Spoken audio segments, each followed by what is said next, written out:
우리가 예수 그리스도를 믿는다라고 하는 이 말은요, 또 다른 표현이 있습니다. 바로 새로운 인생을 산다라고 하는 말입니다. 오늘도 예수님을 믿음으로 이 자리에 올라와 예배 드리는데 우리 성도님들 어떻게 새 인생을 살아가고 계신지요? 다시 한번 우리가 예수 믿는 삶이 왜 새로운 인생인가라고 했더니 예수를 믿는 순간부터 지금까지 살던 세상과 가치관이 달라지게 됩니다. 아니, 그뿐만 아니고 내가 바라보았던 이 세계의 세계관도 달라지게 됩니다. 그러기에 우리는 보는 것이 다르고 생각하는 것이 다르고 그 다음 말하고 행동하는 것이 달라질 수밖에 없더라. 이것이 바로 성도라고 합니다. 그랬더니 이렇게 그 하나님에 대한 소문을 듣고 믿음으로 삶이 바뀌고 말이 바뀐 그런 이야기들이 성경에 무수히 많아요. 그 중에 구약의 대표적으로 한 가지를 소개한다면 이스라엘 백성들이 애굽 땅에서 나와서 광야 40년을 지내고 드디어 가나안 땅, 약속의 땅, 젖과 꿀이 흐르는 땅으로 들어가기 직전입니다. 그때에 먼저 들어가기 전에 2명의 정탐꾼을 여리고성으로 보내요. 그때에 이 2명의 정탐꾼이 그곳을 정탐하다가 발각됩니다. 그래서 쫓기게 되는데 막 도망가다가 어떤 한 집으로 쏙 들어가요. 그 집이 누구네 집일까요? 라합이라고 하는 기생집이에요. 그런데 그 기생 라합의 집으로 탁 들어가 가지고 그 정탐꾼들이 우리를 좀 도와달라고 그래요. 그랬더니 이 라합이 그 이야기를 듣자마자 빨리 오시라고 그래서 그들을 숨겨줍니다. 그리고는 그들을 추격해오는 군대들을 다른 곳으로 돌려보내서 안전하게 그들을 보호해줍니다. 그때 이 정탐꾼들이 궁금하잖아요. 아니, 우리가 지금 이 땅을 점령하기 위해서 정탐꾼으로 왔는데 왜 우리를 도와주죠? 그래서 그 정탐꾼들이 기생의 라합에게 물어요. 아니, 어떻게 우리를 도와주냐고. 그랬더니 이 기생 라합이 하는 말이 벌써 이스라엘의 하나님께서 어떻게 당신들을 도와주는지 우리가 자세히 들었다고 그 이야기를 말하면서 그 라합이 이렇게 고백을 하는데요, 여호수아서 2장 11절에 우리가 그 하나님께서 역사하셨던 이스라엘 백성들을 도와주셨던 그 이야기를 듣자 곧 마음이 어떻게 됐어요? 녹았고 너희로 말미암아 사람이 정신을 잃었나니 너희의 하나님 여호와는 위로는 어디요? 하늘에서도, 아래는 어디요? 땅에서도 누구래요? 와, 이렇게 고백하고 있는 거예요. 하나님에 대한 소문을 들었을 뿐입니다. 그런데 하나님에 대한 소문을 들은 이 라합은 뭐가 바뀌었어요? 생각이 바뀐 거예요. 그리고 생각만 바뀐 것이 아니고 그의 행동을 바꾸어서 거꾸로 정탐꾼이라고 한다면 그들을 오히려 관아에 고발해야 될 자리에 거꾸로 그들을 숨겨주고 그리고 그들에게 당부합니다. 뭐라고 당부하느냐? 그 다음 여호수아서 2장 12절에요. 그러므로 이제 청하노니 내가 너희를 선대하였은즉 너희도 내 아버지의 집을 선대하도록 여호와로 내게 맹세하고 내게 증표를 내라. 이제는 무엇해요? 하나님 여호와의 이름으로 맹세하고 우리를 살려달라는 거예요. 이렇게 바뀝니다. 이 사람이 하나님을 믿는 사람이에요. 이렇게 하나님을 믿기만 하면 그의 언어가 바뀝니다. 그의 행동이 바뀝니다. 그의 삶이 바뀌더라는 거예요. 그런데 성경에 그런 많은 사람들뿐만 아니고요, 우리나라에도 이렇게 예수님 믿음으로 인생이 바뀐 사람들이 많습니다.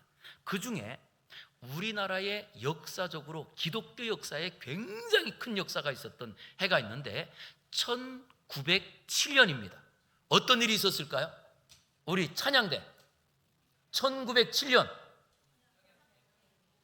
예, 역시 다른 분들 가만히 입 다물고 예. 그런데 우리 이 찬양대가 사실은 이렇게 딱 앉고 있다 보니까 제 눈에 제일 안 들어오는 데가 찬양대 같아요. 예. 그렇다고 졸지는 않으시겠죠? 예, 다른 분들의 눈이 많으니까. 자, 우리 1907년에 평양 대부흥운동이 일어나는데, 우리는 부흥운동이라고 말하지만 정확하게 말하면 평양에서 믿는 사람의 수가 폭발적으로 늘어나요. 그것이 시작된 교회가 장대현 교회거든요. 한번 사진 한번 보여주세요. 이게 그때 현장의 사진입니다. 위에 있는 건물이 장대현 교회예요. 그런데 여러분 보세요. 교회가 커요? 모인 사람이 많아요? 모인 사람이 훨씬 많죠. 그래서 역사의 기록에 보면은요, 그 장대현 교회 안에 사람들이 진짜 그냥 꽉 차가지고 너무나 많아서 그 다음에 문들을 다 뜯고, 그리고 그 예배당 주위로 사람들이 꽉 둘러차서 이렇게 부흥회를 하고 예배를 드렸다는 거예요. 그런데 교회라고 하면 교회에는 목사님이 계실 거 아니겠어요? 이 교회를 목회했던 목사님을 소개하고 싶은데요, 그 목사님 한번 또 사진 띄워주세요. 이분이에요. 길선주 목사님이세요. 그런데 이 길선주 목사님은 원래부터 기독교인이었을까요? 어떠세요, 여러분? 우리나라에 원래부터 기독교인은 사실은 없죠. 선교사님들이 들어왔을 때 첫 번째, 우리나라는 조선시대는 유교의 나라였습니다. 그러다 보니까 조상신을 섬기느라고 묘자를 어디에 써야 후손들이 잘 되고, 그리고 또 이사를 언제 가야 그것이 또 귀신들이 방해를 안 하고, 이런 이야기가 지금까지도 있잖아요. 그죠? 예, 그뿐만 아니고 또 우리나라는 불교의 문화입니다. 그 전에는. 그랬더니 삼국시대 때는 또 불교가 성행해가지고, 그래서 결국 우리나라의 관광지로 좋은 이 명소마다 다 절이 들어가 있잖아요. 그럴 정도로 실제로 우리나라는 먼저 미신의 문화가 있고 불교가 있고 유교적인 문화 안에, 그 중에 길선주 목사님도 조상 대대로 아주 독실한 유교 가정이었답니다. 그리고 이 독실한 유교 가정에서 엄격한 한학 교육을 받았던 이 목사님이 청년 때에 자기가 득도를 하기 위해서 산에 들어가는데요, 산에 들어가서 자기가 돌을 찾겠다고, 쉽게 말하면 우리 산에 들어가서 돌을 발견하겠다는 사람 도사죠, 도사. 근데 자기도 그 돌을 얻고자 산에 들어가서 금식을 합니다. 며칠 금식했다고요? 100일. 100일 금식 기도를 해요. 근데 100일 금식 기도하면서 점점 100일이면 여러분 몸이 어떻게 될까요? 그러다 보니까 자꾸 눈이 침침해지는 거예요. 그래서 눈이 침침해지는데, 이때 이 눈을 좀 바로 하고, 그리고 자기가 다 기도를 해가지고 돌을 얻기 위해서 찬 얼음물로 막 눈을 비비고, 그러면서 시력이 약해집니다. 그래서 100일 기도하고 얻은 것은 시력이 약해진 것밖에 없어요. 그리고 이분이 이제 시력이 약해졌기 때문에 이 시력을 고치기 위해서 백방으로 이제 또 한의사도 찾아가고 한약방도 찾아가고, 그러다가 이분이 한약방을 하게 돼요. 나중에는. 왜? 자기 질병 때문에 뭐의 도사가 된 거예요? 약의 도사가 된 거예요. 그래서 한약방을 하던 중에 어떤 자기 친구가 찾아와서 복음을 전하면서 철로 역정 아시나요? 우리 현리 목장에서 저 이제 북면에 가면 우리 필그림 하우스에 철로 역정 그 길이 있어요. 거기를 탐방 갔다 왔다고 하는데, 여러분들 시간 나면 꼭 한번 다녀와 보세요.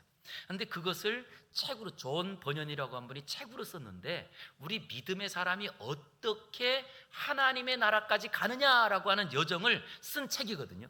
그런데 그 책이 우리나라말로 번역이 된, 기독교 소설로는 제일 먼저 번역된 책인데, 그 책을 준 거예요. 그랬더니 이 길선주 목사님이 그땐 청년이 결혼을 했는데 아직 눈이 침침해서 이것이 안 보이니까 자기 아내한테 이걸 읽어달라고 한 거예요. 그래서 아내가 그걸 읽어주는데, 세상에 그걸 읽으면서 그 마음 가운데 자기가 지금까지 고민하고 득도하겠다고 하면서 100일 금식하면서 눈 시력을 점점 약하던 자리에 이 철로역정을 읽으면서 은혜가 된 거예요. 그래서 철로 역정을 아내한테 여러 번 읽어달라고 하면서 이분이 자기 눈으로 성경을 읽고자 점점 노력해서요, 시력이 좋아지고요, 신학을 하게 되고 목사님이 된 거예요. 그분이 목회했던 교회가 장대현 교회입니다. 그리고 여기에서 회개운동이 일어나며 이렇게 폭발적인 부흥이 일어난 거예요. 이걸 보면 분명히 예수님 믿는 사람은 변화되더라는 거예요. 믿습니까? 예수님 믿으면 뭔가 바뀌어지는 게 있어요. 예수님 믿으면 질병을 고치든가, 아니면 예수님 믿음으로 가난했던 사람이 부자가 되든가, 예수님 믿으면 내 생각이 바뀌고요, 내 말이 바뀌고요, 뭔가 바뀌어요. 이런 일들이 있더라는 거예요. 저는 이 시간에도 예배하는 우리 성도님들의 삶에 환경이 바뀌든지 마음이 바뀌든지 뭔가 바뀌는 은혜가 있기를 주의 이름으로 축원합니다. 이렇게 예수님께서 부르심을 받은, 부르는 자리에는요, 반드시 하나님께서 왜 부르느냐? 바꾸려고 부르더라는 거예요.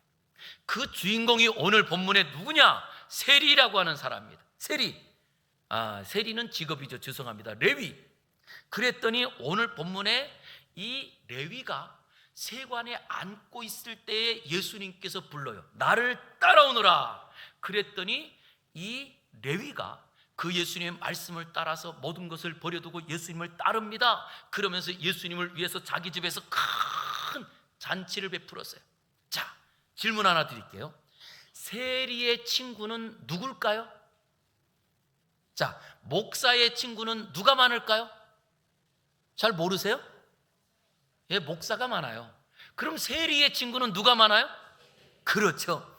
그래서 자기 집에 큰 잔치를 벌이고는 세리, 자기 친구들을 불렀어요. 그리고 또한 그 세리, 그리고 그리고 자기 친구들과 함께 막 잔치를 하는데, 이것을 지켜보고 있던 바리새인들과 서기관들이 비난하기 시작하는 거예요. 그게 오늘 이야기입니다. 30절 보세요. 바리새인과 그들의 서기관들이 그의 예수님의 제자들을 비방하여 이르되, 비방한 내용 읽어볼게요. 시작. 너희 어찌하여 세리와 죄인과 함께 먹고 마시느냐? 예. 아니, 너희가 어떻게 그 세리와 죄인들과 함께 먹고 마시느냐? 아니, 여러분 생각해 볼게요. 먼저 죄인, 누가 죄인이에요? 누가 죄인이에요? 죄를 지은 사람이 죄인이죠. 그럼 옆에 있는 사람에게 너 죄인이야, 그러면 기분 좋아요, 안 좋아요? 이건 할 수 없는 말이에요. 그런데 오늘 본문에는 그 서기관과 바리새인들이 내가 어찌하여 그 세리들과 죄인들과 같이 마시느냐, 이렇게 말하고 있거든요. 그랬더니 지금이 아니고 예수님 당시에는 죄인이라고 아예 낙인 찍힌 사람들이 있었어요. 죄인이라고 낙인 찍힌 사람들. 그 사람들은 누구였느냐? 율법을 어겨야지만 살아갈 수 있는 사람들. 율법을 어겨야지만 살아가는 거예요. 그랬더니 자, 율법에는 안식일에는 쉬라고 그랬죠. 그죠? 율법의 안식일에 쉬라고 그랬어요, 안 쉬라고 그랬어요? 쉬라고 그랬어요. 그런데 안식일에 사람은 쉬는데 동물한테 먹이는 누가 주죠? 이 동물들이 알아가지고 자기 밥 찾아 먹을까요? 그러면 동물들한테 야, 내일이 안식일이니까 오늘 많이 줄게.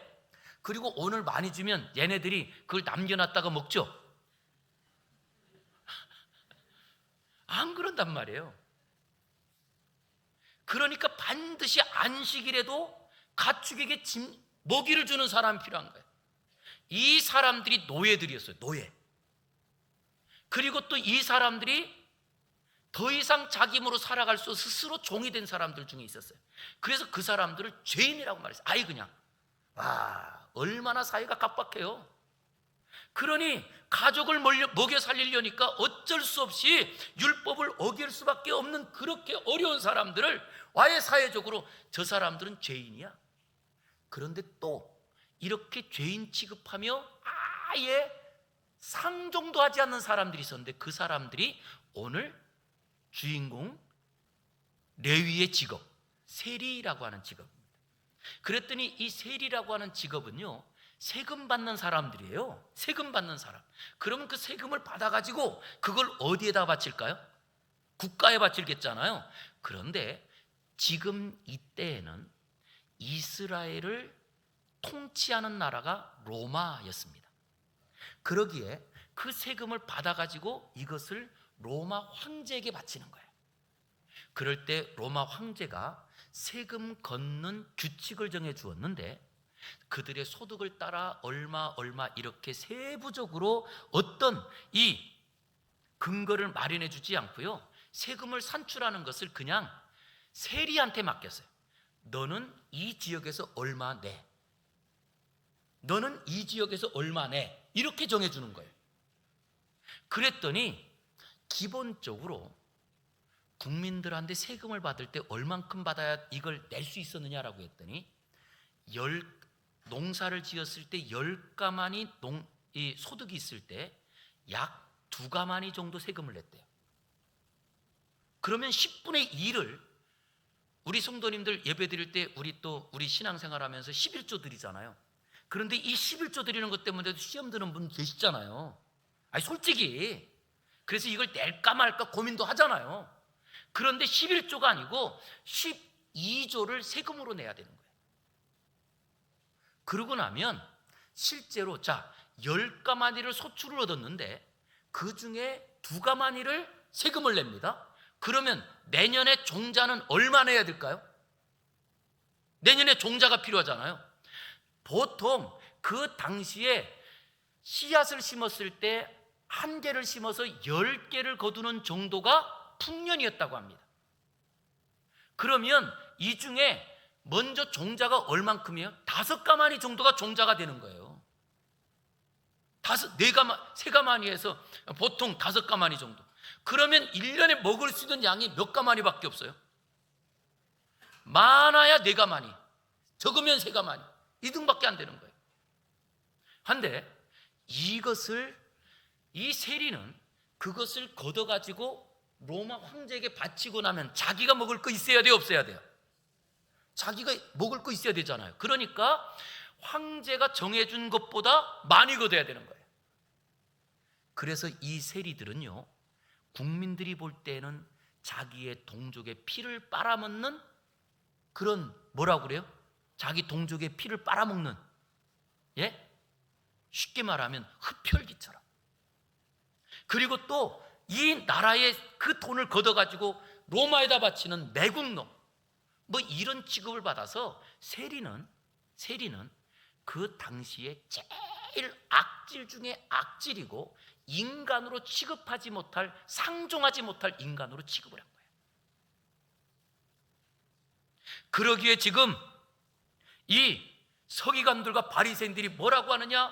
아니 어떻게 너희 선생님과 너희들은 그 세리들과, 인간은 취급도 하기 싫은 그 세리들과 그리고 그 죄인들과 같이 먹고 마시느냐? 라고 말하는 거예요. 그런데 이 상황을 우리 한번 같이 볼게요. 27절부터 한번 보시겠습니다. 왜 그러면 이런 일이 벌어졌는가? 라고 했더니 27절에 그 후에 예수께서 나가사 레위라고 하는 세리가 세관에 앉아 있는 것을 보시고 뭐라고 했어요? 나를 따르라. 그럴 때 그가 모든 것을 버리고 일어나 예수님을 따랐어요. 그러면서 29절 보세요. 레위가 누구를 위해서요? 예수님을 위해서 자기 집에서 어떻게 했어요? 큰 잔치를 베풀고 거기에 자기 친구들을 부르고 다른 사람들을 많이 불러서 같이 잔치를 하게 된 거예요. 그러면 이 잔치는 누구 때문에 하는 잔치예요? 예수님 때문에 하는 잔치예요. 그냥 먹고 마시자, 오늘 하루 즐기자, 이런 잔치가 아니라 예수님께서 자기를 불러주시고 그리고 예수님께서 부르신 것에 자기가 일어나 제자로 걸어가면서 이제 자기 친구들을 불러서 예수님 때문에 지금 이 잔치를 벌이고 있는 거예요. 이 자리는요, 다른 말로 말하면 거꾸로 예수님의 입장에서 보겠습니다. 예수님께서 그 잔치에 들어가셨다고 하는 것은 세상을 향해서 보란듯이 예수님께서 메시지를 전파하고 있는 거예요. 나는 왜 왔느냐? 하나님의 뜻, 하나님의 구원을 분명히 선포하기 위해서 지금 내가 이 자리에 있다. 그 자리가 예수님께서 죄인과 세리들이 먹고 마시는 자리에 같이 계신 거예요. 그리고 우리에게 다시 한번 알려줍니다. 실제로 하나님의 부르심을 받고 예수님께 부르심을 받은 사람들은 이 땅에서 이제는 누가 되어야 되느냐? 확실한 존재감을 드러내고 살아야 된다는 거예요. 저는 이 시간 우리 사랑하는 성도님들이 과거에는 예수님 믿기 전에는 그저 내 생각만 하고 옹졸하게 살고 이기적으로 살고 뭔가 이익인가 그 이익만 따라가던 그런 자리에서 이제는 우리가 예수님처럼 이제는 손해보아도 오히려 웃으면서 나를 위한 삶이 아니라 예수님을 위해서 사는 삶으로 확실히 변한 존재감을 드러내는 성도가 되기를 주의 이름으로 축원합니다. 만약에 우리 청평교회 성도들이 이런 존재감을 드러내며 나가는 자리마다 그곳에서 이제부터는 내 욕심대로 살지 않고 내 이익을 위해서 살지 않고 오히려 예수님을 위해서 산다면 어떤 변화가 일어날까요? 와, 생각만 해도 멋있지 않나요? 그런데 이렇게 그 세리가 자기의 존재감을 드러내는 이런 잔치를 하게 된 거기에는 무엇이 있었느냐라고 했더니 27절과 28절에 예수님의 말씀에 반응이 있었던 거예요. 예수님께서 나를 따르라 라고 했더니 28절에 그가 어떻게 했대요? 모든 것을 어떻게 했어요? 버려두고 일어나 따랐다는 거예요. 그런데 그러면 예수님께서 일면 일식도 없는 예수님이 나를 따르라 라고 할 때 이 세리가 그냥 모든 것 다 자기 직장까지도 버려두고 예수님을 따른다는 게 말이 돼요? 이건 말이 안 되죠. 그러면 어떤 일이 있었느냐? 우리 지난주에 누가복음 5장에 베드로에 대한 이야기를 봤습니다. 그리고 오늘 이야기도 5장에 있는 이야기예요. 그러면 이 이야기는 어떻게 되느냐라고 했더니 베드로의 사건을 들었다는 거예요. 이 세리가 그리고 예수님에 대한 이야기를 들었다는 거예요. 그랬더니 그 예수님을 이야기를 들으면서 그 마음에 예수님을 만나지 못했지만 믿음이 생긴 거예요. 그 믿음이 무엇을 만드느냐라고 했더니 예수님께서 나를 따라오너라 라고 할 때 이미 예수님에 대한 소문을 듣고 예수님에 대해서 알고 있던 이 레위는 그 자리에 자기의 모든 것을 버려두고 예수님을 따르게 되더라는 거예요. 그래서 우리에게 정말 중요한 것이 있는데요, 자꾸 예수님에 대한 말씀을 들어야 됩니다. 그리고 예수님 말씀을 자꾸 듣잖아요. 그럼 어떤 일이 벌어지느냐? 우리 한번 따라할게요. 가랑비에 옷 젖는다. 경험해 보셨나요? 예? 경험 안 해보셨어요? 아우 이쯤이야 뭐 괜찮지 그러고 나갔어요. 그리고 가야 되는 데까지 가는데 가면 갈수록 자꾸 얘 축축해지잖아요. 근데 그것처럼 그래서 우리가 자꾸 말씀을 들어야 돼요.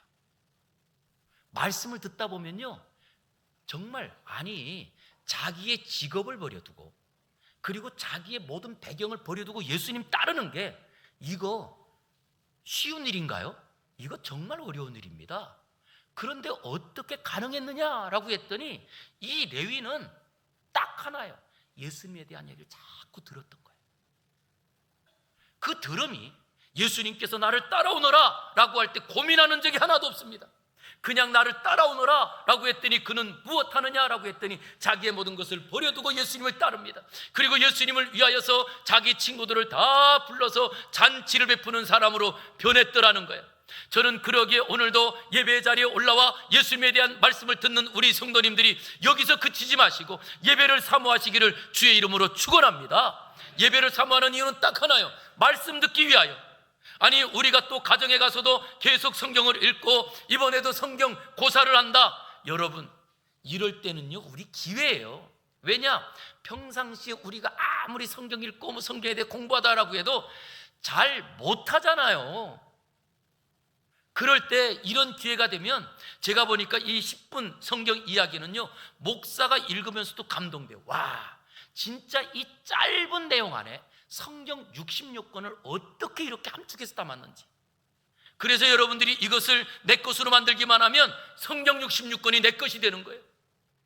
이런 자리에 오늘 이 레위는 예수님께서 말씀하실 때 그대로 그것을 따라가는 은혜의 삶이 이어집니다. 그러기에 오늘 부름받은 사람은 변화된다. 우리 한번 따라하겠습니다. 부름받은 사람은 변화됩니다. 할렐루야. 예. 예수님의 부름에 반응하기만 하면 그의 인생이 변하더라는 거예요. 그랬더니 실제로 변한 것이 뭔가? 라고 했더니요, 아무것도 변한 게 없어요. 직업은 뭐라고요? 레위의 직업이 세리. 아직 세리 그대로 있어요. 친구들은 누구라고요? 세리. 아직 그대로 있어요.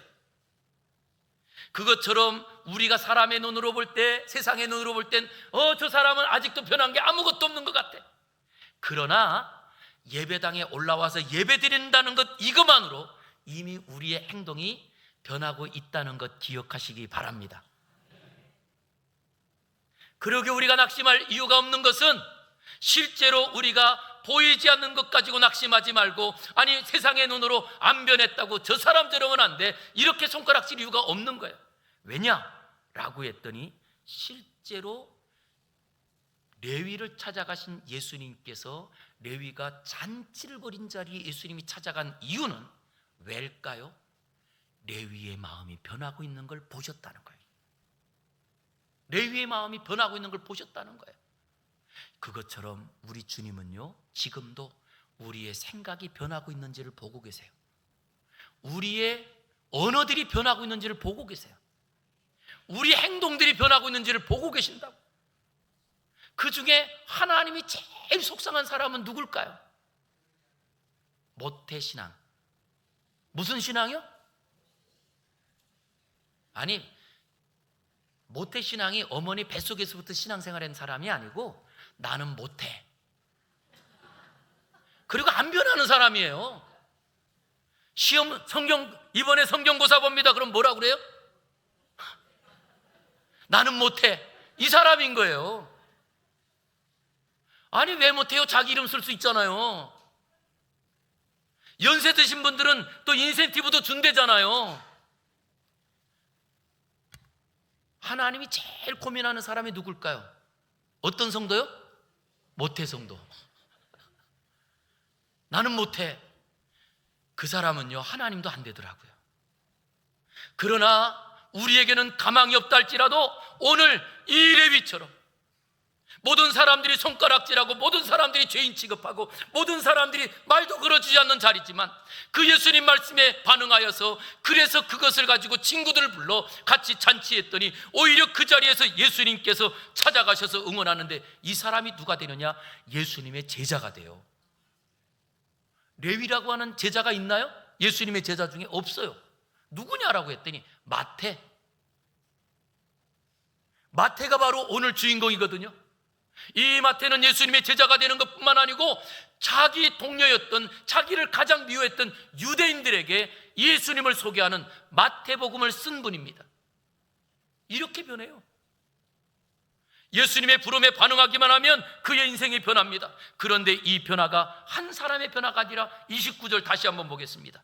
29절 시작. 레위가 예수를 위하여 자기 집에서 큰 잔치를 하니 세리와 다른 사람이 많이 함께 앉아 있는지라. 할렐루야. 작은 변화에 그 변화를 귀하게 여기시는 주님을 보세요. 레위 한 사람의 변화가 아니라 레위를 불렀더니 레위를 통하여서 예수님께서는, 이 레위는 예수님을 위해서 자기 친구들을 다 불러 많은 사람이 함께하는 잔치를 벌이는 사람으로. 그러기에 나 한 사람의 변화가 가정의 변화가 되고 직장과 공동체의 변화가 되고 나라의 변화가 될 줄 믿으시기 바랍니다. 우리에게 제일 큰 기도 제목이 있다면 이 나라를 살려주세요 라고 하는 기도보다 저는 하나님 나를 고쳐주세요, 이게 더 저는 큰 기도라고 확실히 믿어요. 왜? 세상이 변해도 내가 변하지 않으면 그게 무슨 소용이 있어요? 그러나 세상이 변하지 않았다 할지라도 내가 예수 그리스도의 말씀으로 변하는 순간 세상이 변할 기회가 되고 시작이 되더라는 거예요. 그래서 우리에게 가장 중요한 것은 나의 변화입니다. 나의 변화의 제일 먼저는 뭘까요? 먼저 생각이 변하는 거예요. 생각만 변하면요, 행동 변하는 건 저절로 돼요. 생각이 변하기만 하면 말은 저절로 변합니다. 왜 말이 변하지 않고 왜 행동이 변하지 않고 우리 가정은 왜 이렇게 지질이 궁상이야? 왜? 이유가 하나 있잖아요. 내가 변하지 않았잖아요. 그러니 가정이 날마다 지옥 같지 않나요? 그러나 내가 변하기만 하면 많은 사람들이 변하는 오늘 레위 한 사람, 민족의 골칫덩어리였던 그 레위 한 사람 때문에 레위 자기 친구들이 다 와서 예수님 만납니다. 이것을 통하여 다시 한번 오늘 성경을 통하여 우리에게 알려줍니다. 먼저 중요한 것은 누구냐? 내가 변하면 됩니다.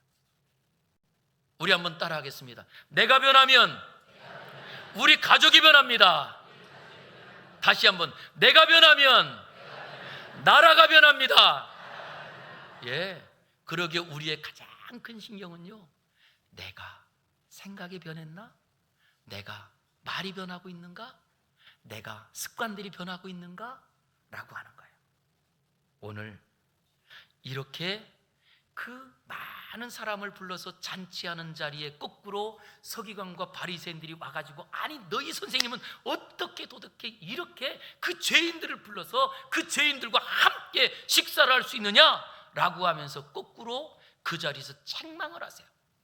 그런데 그 책망하는 자리에 예수님께서 하신 말씀을 우리 한번 같이 읽어보겠습니다. 31절과 32절인데요 같이 읽겠습니다. 시작. 예수께서 대답하여 이르시되 건강한 자에게는 의사가 쓸데없고 병든 자에게라야 쓸데있나니 내가 의인을 부르러 온 것이 아니요 죄인을 불러 회개시키러 왔노라. 아멘. 예수님이 이 땅에 오신 목적은 건강한 사람들을 위해서 오지 않고 병든 사람을 위해서 왔답니다. 의사가 꼭 필요한 자리는 환자가 있는 자리에 의사가 필요한 거예요. 건강한 사람만 가득 차 있다면 의사가 무슨 소용이 있어요? 그러기에 오늘도 저와 여러분을 이 자리로 부르신 이유는 우리를 고쳐주시기 위해서 불렀다는 거예요. 믿습니까? 먼저 이 고침을 받는데 저는 먼저 이 시간 예배하다가 우리의 질병이 고쳐지기를 주의 이름으로 축원합니다. 아니 예배하다가 우리의 마음이 고쳐지기를 주의 이름으로 축원합니다. 아니 우리의 행동이 바뀌어지기를 주의 이름으로 축원합니다. 이것이 변화잖아요. 아까 예수님 믿는 사람은 새로운 삶을 산다고 그랬잖아요. 그래서 우리는 늘 다시 한번 고민해 봐야 됩니다. 나는 정말 예수님 믿고 새 인생을 살고 있는지. 예수님께서 다시 한번 말합니다. 내가 의인을 부르러 온 것이 아니요 죄인을 불러 회개시키러 왔노라. 예수님이 지금도 부르는 사람은 죄인이기 때문에 부르는 거예요. 그 죄인 중에는 두 부류가 있습니다. 오늘 세리처럼 모든 사람들에게 공개가 된 죄인, 모든 사람들에게 알려진 죄인. 그러나 그 사람만 죄인이 아니라 그 죄가 드러나지 않은 사람도 죄인이라는 거예요. 많은 사람들은 오히려 드러난 사람을 손가락질하면서 나는 의로운 척 착각합니다. 그러나 오늘 우리가 예수님 믿고 있다는 사실은 내가 죄인이기 때문에 이 자리에 있다는 거예요. 그러기에 우리는 누구도 비난할 자격도 없고 누구도 우리가 그 사람을 손가락질할 그럴 자격이 우리에게는 없다는 거예요. 심각한 죄인은요, 드러난 죄인이 더 심각하지 않고요, 드러나지 않은 죄인이 훨씬 심각한 죄이기 때문에 그렇습니다. 왜냐? 드러난 순간 그것을 못해요. 드러난 순간 내가 죄인이라는 걸 다 알아. 가족이 손가락질하고 아는 사람들이 말하기 때문에. 그런데 내 죄가 드러나지 않았을 때는 내가 의로운 사람처럼 살아요. 내가 굉장히 대단한 사람처럼 오히려 다른 사람 상처 주고 살아요. 누가 더 문제가 많아요? 여러분, 드러나지 않은 죄인이 더 문제가 많은 거 아닌가요? 그럴 때 오늘 예수님 말씀하십니다. 나는 이 땅에 온 이유가 어디에 있느냐라고 했더니 죄인을 불러 회개시키러 왔노라. 그러기에 저는 우리 사랑하는 모든 성도님들이 이 땅을 살아가면서 주님이 나를 불렀다라고 하는 말에 다른 말이 있어요. 주님이 나를 불렀다는 말은 내가 누구라고요? 의인이에요? 죄인이에요? 죄인이라는 거예요. 그리고 죄인인 내가 예수님의 부름받은 자리에 우리는 이제부터 누구로 살아야 되느냐? 새로운 인생으로 변해야지만 그 사람이 사는 줄 믿습니다. 의사를 만났는데도 그 질병을 고치지 못한다면 가망이 없어요. 의사를 만났는데도 그 병에 대한 걸 정확하게 진단하지 못한다면 가망이 없습니다. 그러기에 이번 주에 있던 이야기 한 가지만 할게요. 방초월 권사님, 이대교 집사님하고 부부시잖아요. 그런데 부부가 늘 같이 계셨는데 이대교 집사님이 마을의 노인 회장님이라서, 그래서 그날 노인 회장님들 모이는 이 워크숍이 있어서 1박 2일로 떠나신 거예요. 그런데 권사님이 저녁 잘 드시고 주무시다가 갑자기 이 배가 아픈 거예요. 갑자기 배가 아픈데 너무 아파가지고, 그래서 꼼짝 못하는데 손을 뻗는 자리에 전화기가 있었던 거예요. 아, 이게 중요하더라고. 그래서 전화기는 꼭 어디에 두자? 손 뻗으면 있는 데 둬야 되는 거예요. 그런데 딱 전화기를 들었는데 제일 먼저 생각난 게 목사가 생각나더래요. 그래서 저한테 전화를 주셨는데 그때가 11시 40분이에요. 새벽 예배 인도 때문에 저는 한 11시 정도 잠이 들었는데 진짜 저한테는 꿀잠을 잘 때였어요. 그런데 저는 잘 때 제 전화기를 이 소리를 켜놓고 자거든요. 혹시 뭐 성도님 중에 그런 일이 있을까 봐. 근데 전화가 울려가지고 권사님 그랬더니 목사님 그러면서 말을 못해요. 그래서 왜요? 그랬더니 너무 아파요. 아니 집사님은 혼자 있어요. 그래서 달려갔죠. 달려가가지고 아파트에 계신데 아파트 이제 초인종을 누르는데 대답이 없어요. 대답이 없어요. 그래서 막 두들겼죠. 그 밤인데. 그러니까 조금 있다가 인기척이 있으면서 계속 초인종을 눌렀으니까 문을 딱 열어줬어요. 열어줘서 제가 팍 열었더니 걸쇠가 잠겨있네요. 걸쇠가. 그래서 이거 다시 문 닫아야 되잖아요. 다시 닫고, 그리고 권사님 나와야 돼요. 그런데 그 다음부터 인기척이 없는 거예요. 얼마나 사실은 급했는지, 그래서 119에다 전화를 했어요. 지금 이런 상황이라고 그랬더니 119를 보내주겠다 그러면서 경찰서에도 이제 신고를 해가지고 경찰까지. 그러고 막 두들기고 하는데 권사님이 쫙 나오셔가지고 그 골쇠를 딱 열었어요. 그래서 이제 들어갔더니 뭐 그냥 아무것도 못하고, 그래서 그 권사님 모시고 이제 뭐 응급차 온다고 그랬으니까 내려왔더니 바로 응급차가 빡 도착했더라고요. 그래서 응급실 태워가지고 그래서 병원을 갔어요. 어느 병원인지는 얘기 안 할래요. 근데 병원 갔어요. 그래서 병원 가가지고 이제 피검사 했더니 피검사가 2시간이 있다 나온대요. 검사를 기다리면서 따님한테 연락을 해서 따님이 오고, 그리고 이제 돌아왔는데 그 후에 수액 맞고 그러면서 괜찮아지고 검사를 다 했는데 아무 이상이 없는 거예요. 그런데 권사님은 자꾸 뭐라고 하시냐면 가슴이 좀 뻐근하고 아프고 그렇다는 거예요. 그래서 그 다음날 아침에 권사님 아무래도 아무 이상 없는 거 아니니까 검사를 더 해야 된다고. 그래서 그 병원 가가지고 검사하고 다른 병원으로 보내달라. 그래서 강동 경희대 병원 가가지고 검사했더니 또 이 병을 까먹었어요. 그 심근경색. 그래서 그때 아니었으면 들어가자마자 바로 시술을 해가지고 그리고 권사님이 사신 거예요. 제가 이렇게 말씀드리는 이유는 첫 번째, 우리 혹시 혼자 계시는 권사님들 제발 담임 목사 전화번호 기록해 놓고요. 저는 24시간 그냥 달려갑니다. 그러니까 다른 사람 고민하지 말고 담임 목사한테 그냥 제 전화번호 아시죠? 모르는 분은 제가 여기서 하면 인터넷으로 다 나가니까 우리 행정실에 물어보면 다 알아요. 그래서 전화번호 해놓고 그 다음 또 하나가 있어요. 제가 이렇게 말씀드리는 이유가 오늘 본문하고 관계가 돼요. 바로 예수님이 이 땅에 오신 이유가 우리가 도저히 해결할 수 없는 걸 고치러 오셨다는 거예요. 우리 예수님이 하신 일. 그러면 우리 성도들이 해야 될 일은 뭘까요? 이제부터 우리가 할 일입니다. 우리가 예수님을 믿음으로 부름을 받아서 이제는 성도로 산다. 우리는요, 사람을 살리기 위해서 사는 것이 성도라는 말이에요. 다른 사람들을 격려하고 위로하고 그 사람들에게 힘을 주기 위해서 살아가는 것이 성도라는 말이에요. 그런데 예수님을 믿고 살아간다고 하면서 오히려 다른 사람을 어렵게 합니다. 아니, 어떤 사람은 사기친대요. 있을 수 없는 일입니다. 아니, 그뿐만 아니고 다른 사람을 뭐 험담한다. 아니요, 우리가 할 일이 아닙니다. 우리가 할 일은 딱 하나요.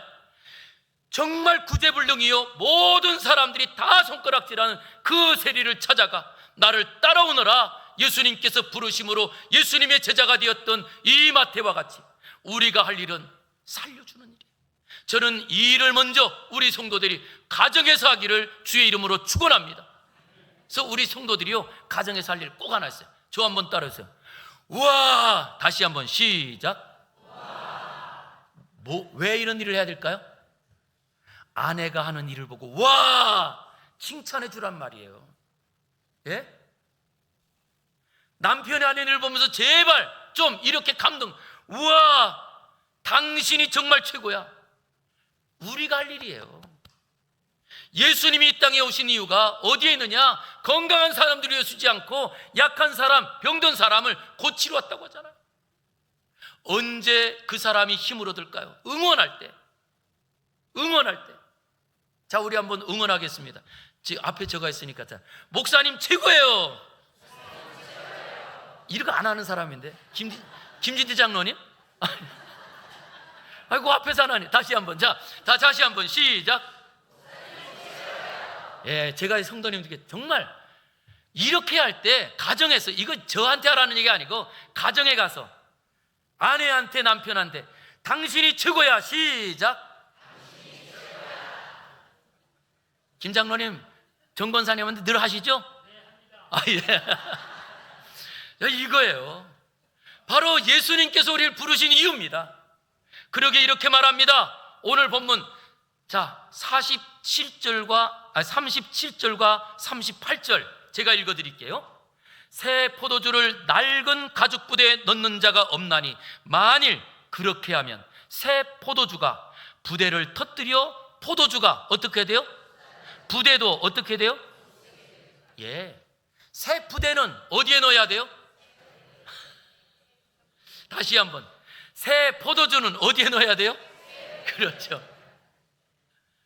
이것처럼 예수님의 부름을 받은 사람은 이제부터 말씀대로 살고, 할렐루야, 말씀대로 생각하고 말씀대로 따라가는 사람이에요. 이것이 새 포도주는 새 부대에 담아야 되느니라 라는 말이에요. 우리 성도님들이 예수님을 믿음으로 생각도 변하고 우리의 말도 변하고 행동도 변해서 하나님의 은혜들을 누리는 복된 성도 가정이 되기를 주의 이름으로 축복합니다. 기도하겠습니다. 걸어가신 아버지 하나님, 감사합니다.